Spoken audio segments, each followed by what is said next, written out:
Hello दोस्तों, welcome to my FM building assist पे। आज का हमारा टॉपिक है डिफरेंस बिटवीन एमसीबी और एमसीसीबी, ईएलसीबी और आरसीसीबी। इन सब में क्या डिफरेंट है आज हम लोग वन बाय वन करके समझेंगे। चलिए दोस्तों स्टार्ट करते हैं। पहला है एमसीबी।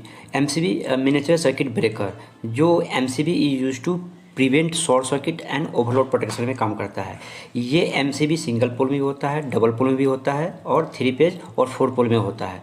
ये लोड के अकॉर्डिंग टू हम एमसीबी को सिलेक्शन करते हैं।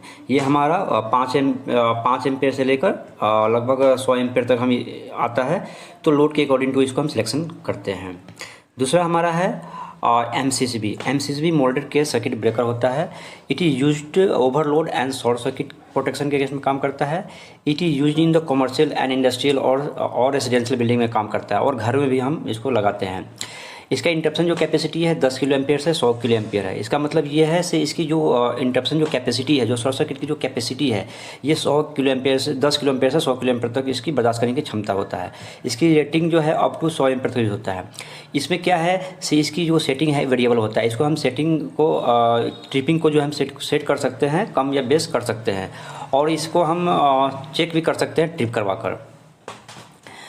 उसके बाद आरसीसीबी होता है। RCCB residual current circuit breaker होता है। It is use to prevent earth leakage. It is use protection against the electrical shock against में भी काम करता है। इसका ट्रिपिंग पॉइंट जो होता है 30 मिली एम्पेयर पर सेकेंड होता है, और ये 2 पोल में, 3 पोल में, 4 पोल में भी होता है।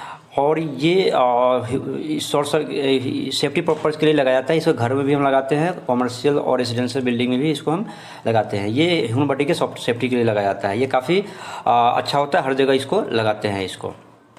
और दूसरा है हमारा आरसीसीबी का हम ड्राइंग देख लेते हैं, डायग्राम देख लेते हैं कैसे ये काम करता है। फेज एक इनकमर सप्लाई आया, फेज और न्यूट्रल, उसका मीटर में गया, मीटर से 2 सप्लाई आउटपुट गया और एमसीबी में गया। एमसीबी से इनपुट से आउटपुट से होकर आरसीसीबी में आया। आरसीसीबी के इनपुट में फिर वहाँ से आउटपुट और लोड की तरफ में ये चला गया। उसके बाद ELCB earth leakage circuit breaker होता है। ELCB is connected to phase, neutral and earth wire में। It is use for the protection against electrical leakage in the circuit, और इसका ट्रिपिंग पॉइंट होता है 10 मिली एम्पेयर पर सेकेंड होता है।